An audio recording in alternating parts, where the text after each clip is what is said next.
Any questions for the panel? Peter, Dr. Nightingale.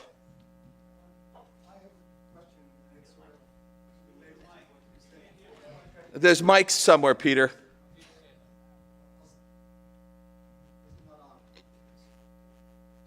You're a physicist, figure it out.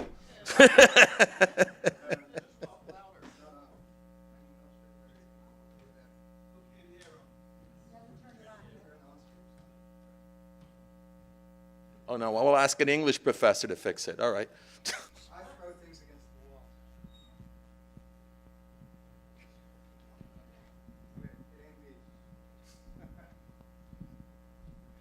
wall. Okay, this works, I guess. I have a question to Ken, and it's related to something Frank said. I have been a member of the Union of Concerned Scientists for about 30 years. I had been. I gave up my membership last year, and I'll tell you why. And one of the reasons was I noticed that your predecessor, Kevin Knobloch, accepted a job as chief of staff with Ernest Moniz, who is the Secretary of Energy. One of your first columns that you wrote was about natural gas, and it mentioned how during the time that you were a regulator in Massachusetts, the emissions had gone down by 30 or 40%, I don't remember the number. I'm concerned about that because how do you count that? If you do not count, or maybe you did, what happens when you use natural gas? We know that it's very likely that using natural gas is much more dangerous for the environment than coal or oil. So how did you come up with that number if you didn't count what's happening in Pennsylvania? Now there is another thing, which is a couple of weeks ago there was an email that came out from the Union of Concerned Scientists that asked us to write letters of support for Gina Raimondo's policy in energy policy. Now, I want to tell you that Gina Raimondo is in favor of building a power plant in Burrillville running on fracked gas. It will be a gigawatt enterprise compared to 30 megawatts off Block Island. So that's 30 for fossil fuels, 1 for renewables. So I feel that I would love to become member again of the Union of Concerned Scientists, and I request that you explain to me that I really should do that. Sure. My microphone is not working. Can everyone hear me? Share the mic. All right, yeah, that'd be great. Share that one. Sure, someone I else. don't know if anyone has one up here that works, but I'm happy to. Here. No problem. Can everyone hear me? Yeah, so Peter, first of all, I would like to encourage you to become a member, again, of UCS, and maybe we can take some of this offline. But let me be clear about what our position is on natural gas, because I think that's really what you're asking. We don't see natural gas as the answer. We have spent many resources and put out many reports that have highlighted the perils of over-relying upon natural gas, both economically and environmentally. Last week, we put out a study that demonstrated that the New England region could cost-effectively, by 2030, get half of its energy from imported hydropower from Canada, from onshore wind, from solar, and from offshore wind, and that we could do that at a price of $3 per month for the average ratepayer, which, by the way, is much lower than the price spikes that we all experience today because we are so dangerously over-dependent upon a fossil fuel, natural gas, that has known to have price spikes. So what I think I was referring to in my first blog was the fact that Massachusetts, and it's true of Rhode Island too, has made a lot of progress in cutting carbon emissions. But how do we get to the next level of reductions? It's not with natural gas. We don't think that it's the bridge fuel or the answer. We were heartened to see just 2 days ago the announcement by Kinder Morgan that it's withdrawing the pipeline, which would have locked us into over-dependency. So I think we should go over my blog offline and talk about it some more, because I think you've had a misimpression of our position on natural gas from it. I know it has shifted. It's true. Yeah, oh, okay, let's talk some more, but that's our general view of the state of affairs on natural gas. Blue shirt. This question is directed at Lee, but others are welcome to answer it. As a philosopher, I was just curious. I'm very passionate about climate change, but also about extreme poverty, global poverty. How do you kind of reconcile these two issues when you have countries with populations that live on less than our refrigerators run on in electricity, and the electricity's role in alleviating poverty? Before you answer, Lee, I just want to make sure that people know you all can respond to this as well, okay? I guess I misunderstand the question. It sounds like you're saying that there has to be a choice between, we can do one or the other, but not both? Well, you have countries like China that have developed using coal and renewable energy. Okay, so it sounds to me like what you're saying is that by depending more on more expensive renewable energy, we're consigning people who live in poorer countries to stay poor because they can't enjoy the economic benefit of all the externalities that are created by using dirty fuel as we have enjoyed in this country and other developing countries in the last 50 years. I'm not sure how to answer that. I mean, philosophers, I also teach ethics, and I mean, one thing that we talk about in ethics is utilitarianism, the greatest good for the greatest number, how you achieve that. None of the models really work very well. I mean, how do you know, where does the motivation come from to care about inequality? Where does the motivation come from to care about renewable energy? I'm not convinced that it's an either or. I mean, some of the countries that are suffering the most from the climate change disaster are poor countries, and so I'm not sure. I mean, I think that the issues might be linked, but maybe not linked in an either or, but maybe in a way such that one of the best things that we could do for income for inequality across the world is to worry about the extent to which the United States and China and India are continuing to pollute at the level that we are. That's all I have intelligent to say on the subject. I think it's a great question, and it's the one really that needs to be addressed much more directly. So, you know, I work with the least developed countries group, this 48 poorest countries, and the small island developing states at the negotiations. Those are, I don't know, 30-some countries that are going underwater as we speak. And they are for the strongest action, really, of all. They see that they're the ones that are suffering first and worst, and that the world needs to get moving. Now, they're about 11, the least developed countries are about 11 or 12% of the world's population, and they've emitted less than 1% of all the greenhouse gases that are in the atmosphere. And yet they have over 55% of the people who have died from climate-related disasters since 1980. So it's just a clear injustice there. Personally, I think for those, because their emissions are so low right now, that they should be allowed to, if they need to, if there are cases where fossil fuels are the cheapest thing that they can use, that they should be allowed to increase their fossil fuel use. I think there's a justice issue that for the least developed countries, they should probably have that right. However, I think what's changing is that that these renewables have gotten so cheap, and they're, in fact, you avoid all the cleanup of all the mess that we've had to go through. Your air quality will be better. There's going to be huge savings if you include all the social costs of fossil fuels and environmental costs.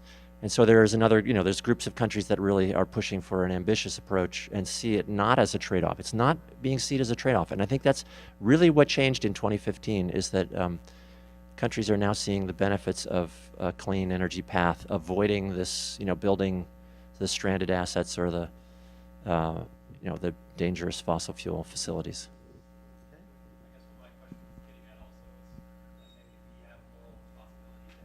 Yeah, no, I was going to say that as well. Yeah, let me just say that. So we do a lot of analysis of how much money is flowing from the wealthy countries to the poor to help them address these climate disasters and to green their energy matrix. And The pledges have been included like $100 billion a year by 2020, which sounds like a good number, but that pledge was extremely squishy, and that there's huge debate about whether that money is actually being delivered. Happy to talk more about that, but I don't know if you really want to hear it. I mean, I would say that it's not being met, and not that much money is flowing to the poorest countries for adapting to climate change. And it needs to be addressed. Yeah, I was just going to make 2 points. One is, I talked about the Paris Agreement and how we can be proud of it. This was one area that it really didn't hit the mark. We have a pledge to mobilize these resources and not much of a plan, and we absolutely have an obligation. And it's actually in our self-interest for 2 reasons. One is, as everyone understands, the Earth's atmosphere is a common resource. We have the same stake in reducing carbon emissions from the United States as we do carbon emissions anywhere else to solve global warming. And 2, we are leaders in technology, in solar, in wind. There are tremendous business opportunities in taking a country that wants to leapfrog over fossil fuel dependency and build a solar network or build energy storage. It is in our economic self-interest as well as our environmental interest to start investing in those countries. And my real hope about the Paris Accord is putting aside its flaws and its lack of legal, but it does send a message. I think it does send a message that the age of fossil fuels is coming to an end, and the companies that get out ahead of that are going to be companies that are going to do very, very well. So there's ethical, environmental, and economic reasons, all pointing in the same direction. We should be investing in low-carbon solutions for least developed countries. Corey? Yes, sir. No, I have somebody here who had his hand, right, yeah, you. Yes, I'm sorry, I don't recognize you. No, before you. No, before you. Okay. You'll be next. I'm calling people, all right? I meant to call him before. Okay, well, here you go. I'll be brief. First off, thank you, panel, for your insight and your discussion on this important issue. But to you, Mr. Kimbrell, in particular, I know your organization, the Union of Concerned Scientists, has been central at getting out the documentation and the background on the disinformation campaign from ExxonMobil and the others. And I think this is particularly important because this leads to action. And we'll see where the investigations go, but the fact that there is concrete action, I think, is a very promising, promising result. So I would just like to thank you and through your organization for that work. Thank you very much. Thank you. Carolyn, who was next? Okay, You're calling a woman here. okay. Pull on a white man. I think we're rather preaching to the choir here. I think we're all of one mind, but we're all probably voters here. Anybody have any ideas on what we do in an election year? Oh. Is there any way we can move things forward? Nice question. Who wants to tackle it? Corey, you tackle that one.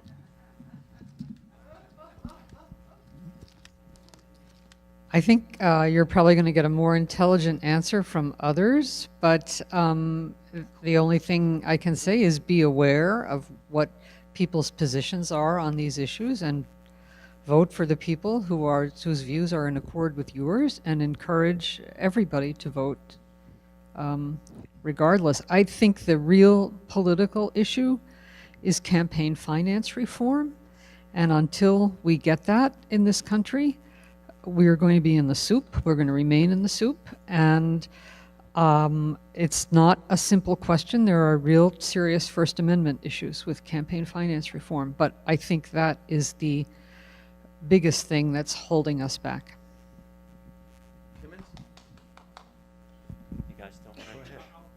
Yeah, this is, of course, an area that professor types are just uncomfortable often treading. I'm whatever, fearless or stupid, I guess. I have a big mouth. So I have 2 blogs where I compare Hillary Clinton and Bernie Sanders on their positions on climate change. They're at Climate Home.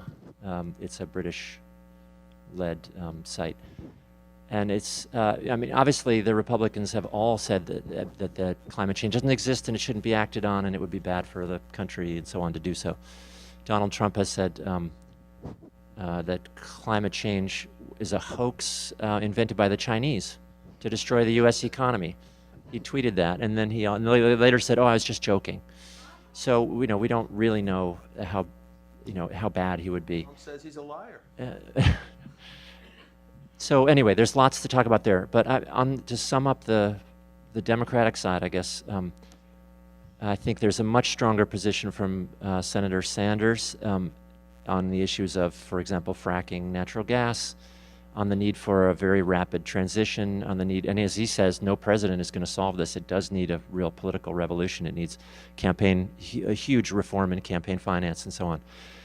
And I think he is really much stronger, and he's definitely of the mentality that I'm proposing here of the need for almost a wartime mobilization on the issue, which he mentioned on the debate about a week ago. I'll just add a couple of thoughts. First of all, I think that's the $64,000 question, at least for the U.S., because as people probably understand, the Paris Agreement, we put together a pledge. We need to develop a whole range of policies to actually meet that pledge. But even more to the point, in 2020, we're supposed to put together a pledge for 2030 that's even more ambitious. So the next 5 years are absolutely critical. One of the things that I've been very disappointed by is the way in which climate change has been virtually a non-issue at the debates. And so one thing that UCS has been doing with a whole network of people is actually browbeating some of the journalists who host these debates and saying, why aren't you asking any questions about climate change? And at least at one of the debates that was held in Florida, we got a question in there to be asked of the candidates. So that's a start. I think the other thing that really has to be done is very creative bird dogging of the candidates, showing up, making sure they hear these questions. I know, for example, that when New England was facing the problem of acid rain, there was a really concerted campaign to show up at events in New England and demand that the candidates come up with a solution. And in fact, we got a pretty good program that dealt with that program. I think there is a lack of this. It really needs to accelerate. I do agree that both the Democratic candidates have plausible programs to deal with climate change and some pretty ambitious pledges. On the Republican side, not so much. But here's the thing I'm really worried about is 65% of the people say they accept climate science. That's great. But most of those people are listing climate as the 10th or 11th or 20th most important issue. And that's not going to drive change.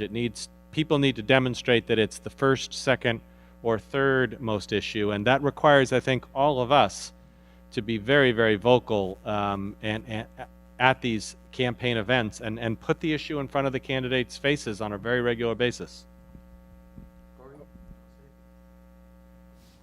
I'll just say that from what I've seen, the media plays a big role in how the politicians handle it.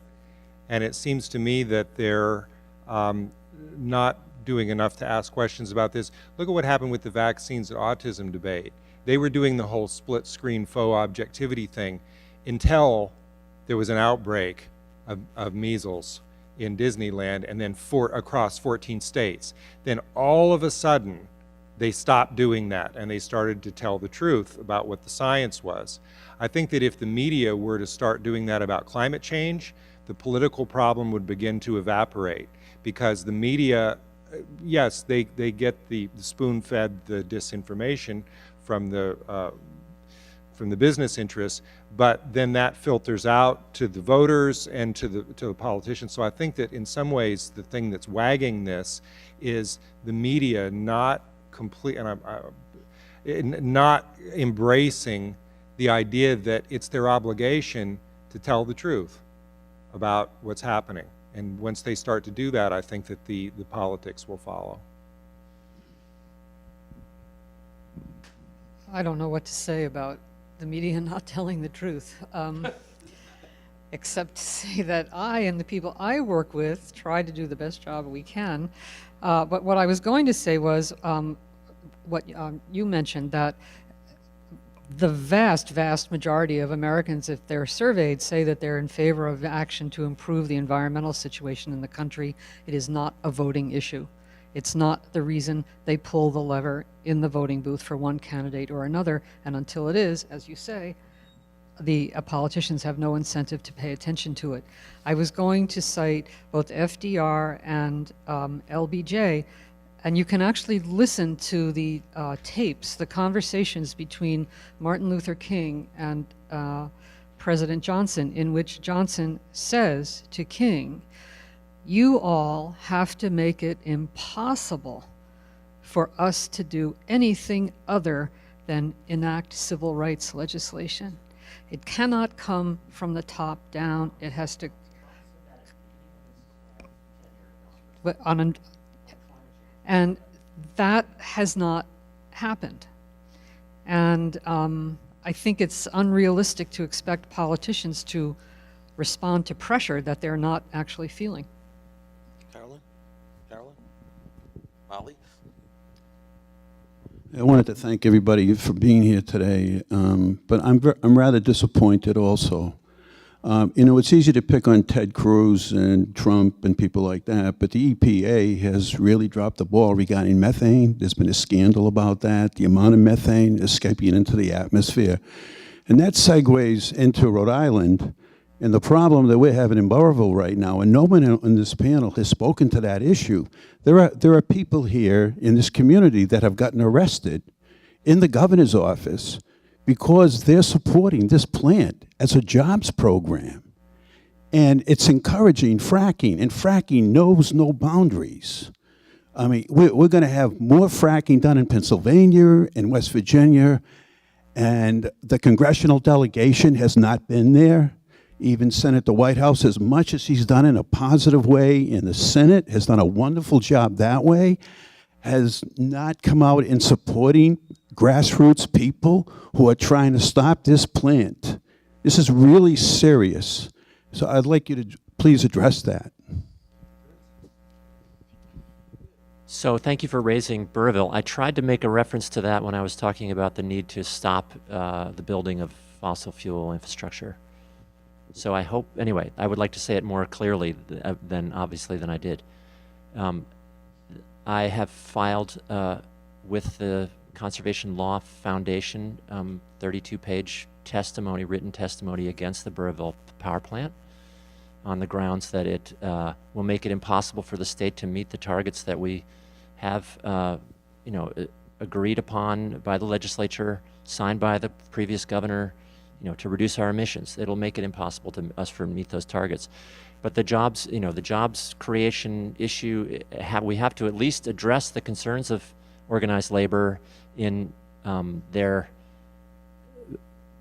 needing to create jobs for their members. And so we need to make sure there is, alternative job proposals. And the construction of the plant might create 200 to 300 jobs in the plan, and it's actually going to be 15 to 30 long-term, permanent jobs. It's really not a job. It's not a job creator at all.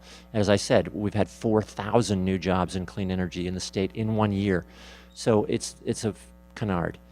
And I guess I would say for the people of Burrillville and that whole area of the state and the three-state area, this is a very negative facility. I think the passions were really high at the event at the high school about 2 weeks ago, and really shows that there is a very strong and deep opposition to this plant. And I think the thing is just to make it impossible for the state officials to approve it. It's kind of what Corey was saying before. Public officials need to be pushed very hard, and especially when it's something that they've already taken a public stand on. It's not comfortable. We need to find a way for them to be for something, to find a way for them to save face, bluntly, and to be for something positive. I don't know if anybody else wants to say anything else. Yeah, I would just talk about the issue of methane at the national level. I mean, there's a lot of things the Obama administration has done that have been extremely positive. The issue of methane is not the bright star, though, in the Obama Clean Power Plan. They did put out regulations for future oil and gas drilling operations to curb methane, but not a similar effort at existing. And there are huge amounts of natural gas that are just being allowed to escape. For example, in the Bakken oil fields, you can see from satellites, a huge amount of methane that's just being released that actually has economic value too. So that's part of the head scratcher of this. I mean, really what should have happened there is those oil fields shouldn't have even been allowed to be drilled until the infrastructure existed to capture the natural gas and deliver it, rather than just venting it into the atmosphere. So this is something that the next president really needs to tackle. I fear that we don't have time in the remaining months of the Obama administration to get a handle on it. But the methane leaks are huge, and under some scenarios, some people say that natural gas could be considered to be just as bad or worse than coal if you fully account for the methane. Fortunately, though, this is not rocket science. Methane leaks can be captured. There are cost-effective ways of doing it. It's a matter of political will, and that is something that the next president has to do. Even Wait a second. like in urban neighborhoods. Let somebody else. I mean, I'm not talking about every distribution line, but I'm talking about the really big leaks that we're getting from oil and gas operations, which are a big part of the problem. Yeah. No, well, I think.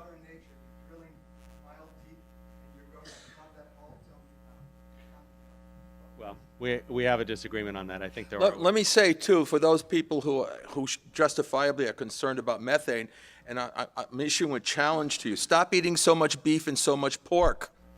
Those are major sources of methane in our atmosphere. And so don't go home and have a steak. You are contributing to that. All members of the panel said we have to figure out ways that we could help this. That's one significant way to help it. Cut down on eating so much beef and so much pork. Who's next? Jody over here. Here. Hi. Oh.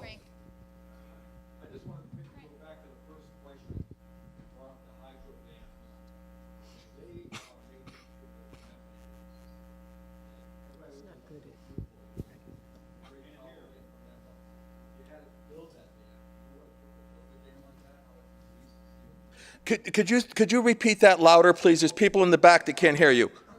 I'm concerned about the hydro dams, how much energy went in there, bad energy, to build those dams, and how much is released now from the methane that when they flooded the dams and all the trees that are decaying are releasing methane to the atmosphere, and there's no way to capture that methane. And now I know Massachusetts is going big into Hydro-Quebec electricity. And they did this 30 years ago too, and that failed back then. And I think it's one of the worst philosophies they can take in Massachusetts. Molly, are you asking us to wind it up? Oh, no, I was just saying, after they respond to this, we're going to go over here. All right. So a lot of the hydro dams that are being considered to provide a source of electricity for New England, they already exist. So we're not talking about new dams. We're talking about fully utilized existing ones. You're right that in the beginning, when you inundate an area, you do get significant methane releases. But based on the science that I've seen, in a few short years, if you're using hydropower as a substitute for coal or even for natural gas, that initial carbon debt gets paid off in a relatively short time, and then you are talking about 5 years. That's right. You're talking about relatively clean energy. So I do think the issue of new hydro capacity is something to be really concerned about, but taking the existing dams and fully utilizing them does have some benefit. The other point I would make is hydro and wind power work very well together, because you can easily ramp up and down the amount of hydropower you're getting on a transmission line, so when it's not as windy, you can supplement it with hydro. And I do think that those combinations are a lot better than building a lot of new gas pipelines and a lot of new gas power plants. No energy source is perfect. That's also worth remembering.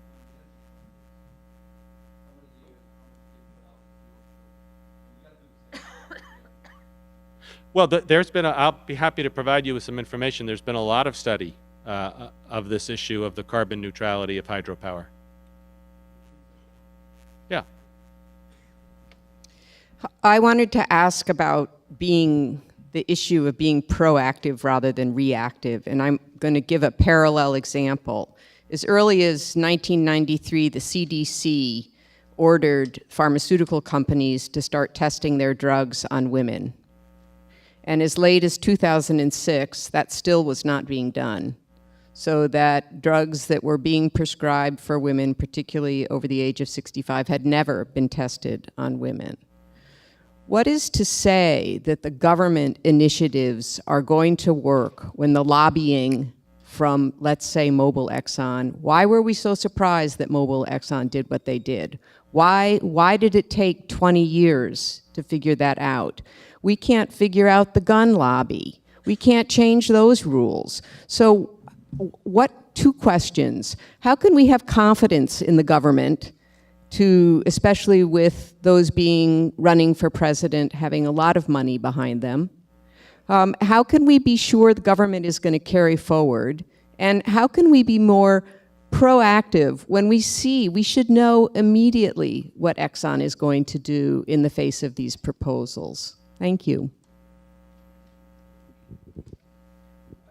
I have a bit of an off-the-wall answer to that, which is that the new science of behavioral economics studies how to get people to do things through their own motivation, how to tap into some of these cognitive irrationalities that we have.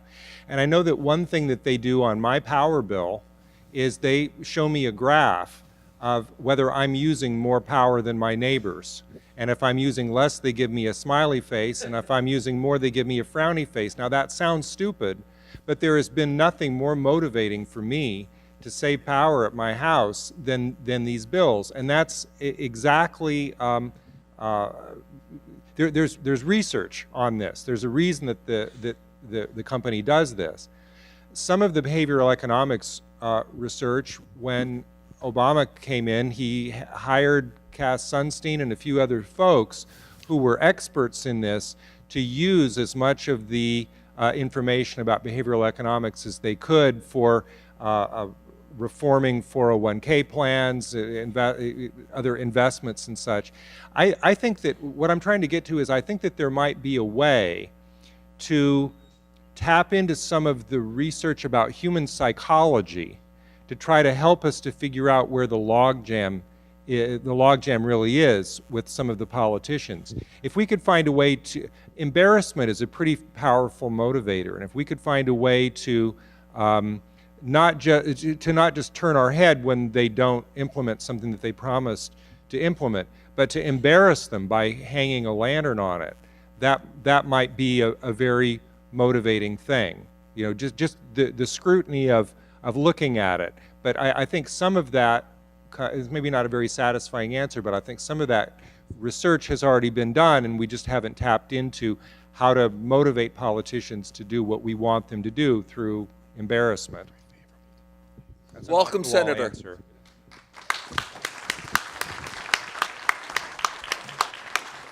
Do we have any more questions? Can I take a quick swing on that one? Just to say that I think there needs to be. You don't even want to see me in center field. There needs to be support for organizations that are able to really watchdog this issue. So I think, you know, the beef and pork are important. Individual actions are important, but there needs to be really collective solutions, and they need to. Of course, we need to change the campaign finance rules, and we need to probably change lobbying rules at the state level as well as at the national level. But you know, UCS, for example, has the best climate change expert who's been going to the negotiations for 25 years, Alden Meyer. Having somebody like that with that level of institutional knowledge, empowered to be there and supported and able to speak and get his ideas out there is hugely impactful. And I think, you know, we've got some of those groups watching the agencies in Washington, but they need to be strengthened. And really, we need to all, you know, individually try to do things, but we need to also join together with the existing good groups that are out there. May I take the prerogative to ask a question? Environmentalists have been criticized for opposing. Microphone. I'm sorry. Environmentalists have been criticized for opposing nuclear power. Okay, and basically, the United States has gotten out of that business. And there's a chorus of people that are now saying that these power plants are clean, they should be part of our mix, blah, blah, blah, blah, blah, blah. What do you folks think about that? Should we restore nuclear power plants? I'm going to hand the mic to anybody. Well, hopefully there'll be smarter minds up here. But my opinion is that we should use the existing power plants as long as they remain safe. We need stable energy. They're amazing baseload. They are zero carbon, more or less. We should use them as long as they're safe and get us through this transition. It would be risky to pull the plug on them. I know the Pilgrim is going down, although I hear that they've extended it a few more years. So there's a little more buffer there for the New England grid. I don't think that new nuclear power is a good idea. It's extremely expensive. It takes a long time to site. Nobody wants a new plant. Good luck siting a new nuclear plant in the United States. We haven't sited one since 1978, before 3 Mile Island. So it doesn't make sense anymore with the renewable choices we have, but we do need the ones that are existing for a while. Really, we have the same position. We are concerned about what replaces the capacity that's currently nuclear. So, for example, it is of great concern that when the Pilgrim plant shuts down, Massachusetts loses 77% of its carbon-free energy. And so what replaces that plant is really, really important. You know, it's tempting to say, let's put everything on the table, but the reality is that as wind and solar prices are going down and as the acceptance of those forms of energy are going up, the nuclear industry is exactly in the opposite. The prices of nuclear power are going up and social acceptance of it is going down. You know, as one person described, it's a little bit like trying to solve world hunger by trying to feed everyone caviar. Unfortunately, we just really probably can't afford to make nuclear a huge part of the investment. And to the extent that you lower the cost of nuclear power, you may be doing that by cutting corners on safety, which I think no one wants to make that trade. So it's a tough one. We come out basically where you are. We're not in favor of shutting down all these plants unless they pose demonstrated safety risks. But we don't see it as a big part of the solution, at least over the next 5 to 10 years. Maybe with technology innovation we could get there, and we're very supportive of doubling the federal R&D budget, and nuclear research should be part of that. But with today's current technology, at today's current costs, not that great a bet. One more question. Somebody else. You asked already, haven't you? No. Okay. Go ahead. Thanks. I'm skeptical, or should I say I'm a doubter? Denialist. No, definitely not a denialist. Skeptical about the ability of Americans to deal with a long-term threat, to deal with something down the road. I don't know if we've ever done that effectively.